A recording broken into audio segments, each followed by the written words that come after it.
Martes 13 de febrero de 2024. Tres mensajes del Evangelio de hoy, tomado del Evangelio de San Marcos, capítulo 8, versículos del 14 al 21.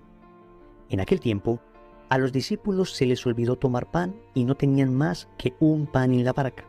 Y Jesús les ordenaba diciendo: estén atentos, eviten la levadura de los fariseos y de Herodes. Y discutían entre ellos sobre el hecho de que no tenían panes.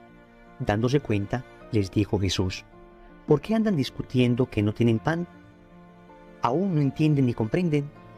¿Tienen el corazón embotado? ¿Tienen ojos y no ven? ¿Tienen oídos y no oyen? ¿No recuerdan cuántos cestos de sobras recogieron cuando repartí 5 panes entre 5,000? Ellos contestaron: 12. ¿Y cuántas canastas de sobras recogieron cuando repartí 7 entre 4,000? Le respondieron: 7. Él les dijo: ¿y no acaban de comprender? Palabra del Señor. Gloria a ti, Señor Jesús. Tremenda exhortación da el Señor hoy a sus apóstoles. Aún no entienden ni comprenden, tienen el corazón embotado, tienen ojos y no ven, tienen oídos y no oyen. El Señor les está exhortando y les está señalando la necesidad de discernir, de comprender. Algo así como que ya es tiempo de que vayan entendiendo lo que significa el reino, de que vayan entendiendo que en Él lo tienen todo, de que dejen de preocuparse por cosas nimias, secundarias, como las que nos presenta el Evangelio hoy. Vamos a reflexionar 3 mensajes. Primero, un pan en la barca. Segundo, eviten la levadura. Tercero, tienen el corazón embotado. Vamos con el primer punto, un pan en la barca. El Evangelio comienza diciendo algo bien bonito. Dice que a los discípulos se les olvidó tomar pan y no tenían más que un pan en la barca. Seguramente el Evangelio tiene la intención inicial de decir que no tenían pan suficiente para todas las personas, pero sabemos que la palabra de Dios es infinita en su riqueza, y esta expresión puede entenderse también en un sentido mucho más espiritual. Un pan en la barca hace referencia espiritualmente a Cristo. Es decir, no tenían pan para alimentarse, no tenían provisiones suficientes. Humanamente hablando, el cálculo fallaba, cómo nos íbamos a alimentar, quién sabe dónde iban a llegar, cuántos iban a demorar para comer, y sin embargo, lo importante ya lo tenían, un pan en la barca. ¿Y quién es ese pan? Aquel mismo que dijo: yo soy el pan vivo, bajado del cielo. Un pan en la barca, entonces, en un sentido espiritual y más profundo, es Jesús.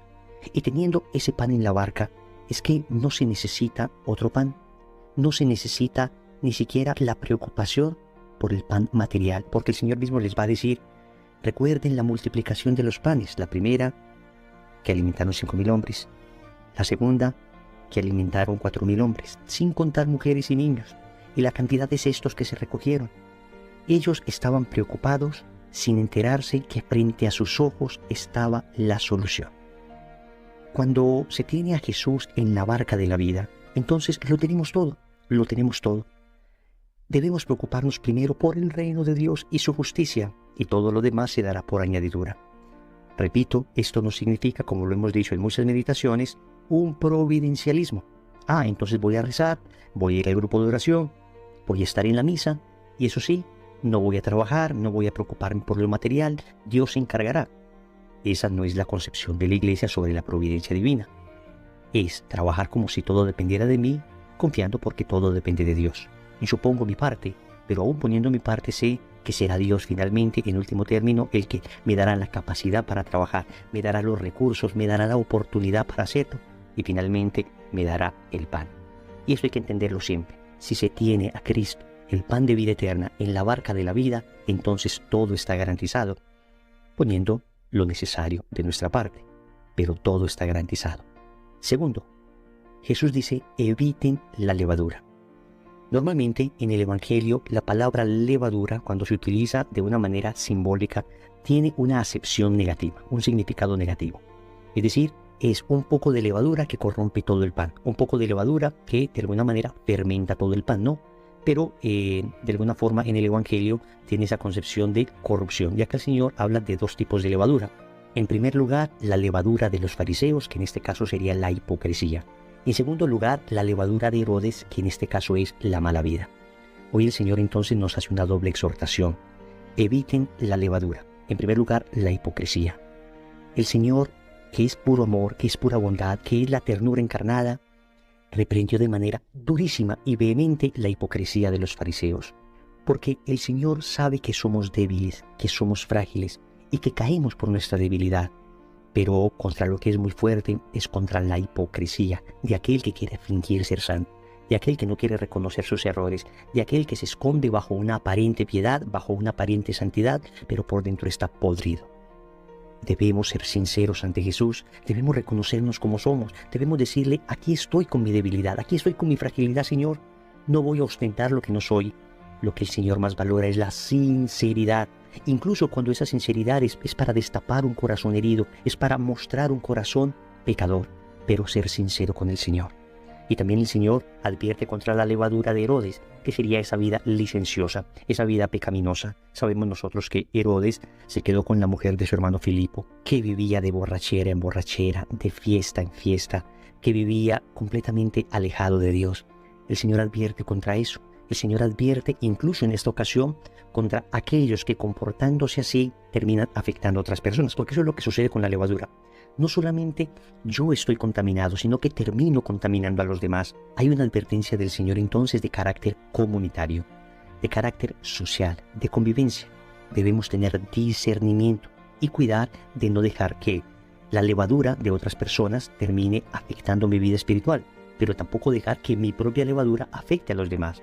Y esto no se debe entender como un exclusivismo, no se debe entender como aislar a las personas de ninguna manera, pero sí se debe entender como prudencia. Prudencia, no exponerse uno temerariamente a ambientes que uno sabe que finalmente van a terminar alejándolo de Dios. Eso sí, tener mucha claridad con el pecado y saber dónde está para alejarse de él, pero mucha misericordia con el pecador, para que tampoco vamos a estar como en un grupo de los santos, de los inmaculados, de los que no pecan, nosotros acá y ellos allá. No, a eso no se refiere el Señor. Se refiere el Señor fundamentalmente es a aquellas personas que, teniendo una mala vida, se esfuerzan por llevar a otros a la mala vida. No se refiere acá al débil. No se refiere acá a ese amigo que todavía está en la mala vida, pero al que puedes aconsejar. A esa persona, a ese primo, a ese familiar, que de alguna manera debemos intentar rescatar, con el ejemplo, con la compañía, con el cariño. Pero acá nos referimos sobre todo a aquellos que deliberadamente quieren llevar a otros al pecado. Cuando uno tiene un amigo así, es que no se le puede llamar a esa persona amigo. Una persona que deliberadamente quiere que esté lejos de Dios, deliberadamente quiere llevarme lejos de mi fe, es que, ¿qué tipo de amistad hay ahí? Tercero, tienen el corazón embotado. El Señor va a exhortar a los apóstoles por la falta de discernimiento. Noten cómo ellos tienen una interpretación todavía muy humana de las palabras de Cristo. Ya llevan bastante tiempo con Él, ya le han visto obrar milagros, ya le han visto expulsar demonios, ya le han visto predicar, ya han escuchado parábolas, y sin embargo como que todavía no terminan de entender. Todavía están interpretando de manera excesivamente terrena las palabras de Cristo. Jesús acostumbraba a hablar de lo divino en términos humanos. Recordemos, por ejemplo, cuando habla la mujer samaritana acerca de un agua de la que beberá y nunca más tendrá sed. Ella entendió en términos materiales esa expresión de Jesús y quería ir a tomar esa agua para no tener que volver al pozo. Algo semejante sucede acá. El Señor les está hablando de algo espiritual, de la levadura de los fariseos y de Herodes, y ellos están hablando de cosas muy terrenas todavía, muy terrenas. Entonces el Señor les pregunta, ¿todavía no entienden? ¿Tienen embotado el corazón? Estar embotado es no pensar con claridad. Estar embotado es tener todavía confusión interior. Estar embotado es todavía no saber discernir. ¿Y qué se necesita para salir de ese embotamiento? La ayuda del Espíritu Santo. Porque es el Espíritu Santo el que nos ayuda a entender la palabra de Dios, el que nos ayuda a comprender lo que Dios nos quiere decir. Noten que muchas veces nosotros leíamos pasajes de las Sagradas Escrituras y no entendíamos nada, teníamos embotado el corazón, pero invocamos al Espíritu Santo, empezamos un proceso de conversión, que regalo de Dios, pareciera que la realidad que estaba frente a nuestros ojos y no veíamos, ahora aparece con nitidez. Oremos. Amado Señor, tú eres el único pan que necesito en la barca de mi vida. Cuando estás conmigo, entonces lo tengo todo. Yo te pido perdón por todas las veces en que he puesto mi confianza en cosas externas, olvidándome de buscar primero el reino de Dios y su justicia, y olvidándome de esperar que todo lo demás vendrá por añadidura si te tengo a ti. También te quiero suplicar que me cuides de la levadura de la hipocresía y de la levadura de la mala vida, Te pido perdón por todas las veces en que he sido hipócrita, por todas las veces en que he aparentado lo que no soy, por todas las veces en que he vivido de cara al mundo y no de cara a ti. Te pido perdón también por mi mala vida, por mi vida pecaminosa, por mi vida alejada de ti y por todo el dolor que he ocasionado a otras personas. Finalmente, te suplico que despiertes mi corazón. Lo tengo embotado. Me cuesta dificultad entender tu palabra, pero si tú envías tu Espíritu Santo, entonces, Señor, podré comprender exactamente qué quieres de mí y podré vivirlo. Señor, dame lo que me pides y pídeme lo que quieras. Amén. Recordemos entonces. Primero, un pan en la barca. Segundo, eviten la levadura. Tercero, tienen el corazón embotado. Compromiso.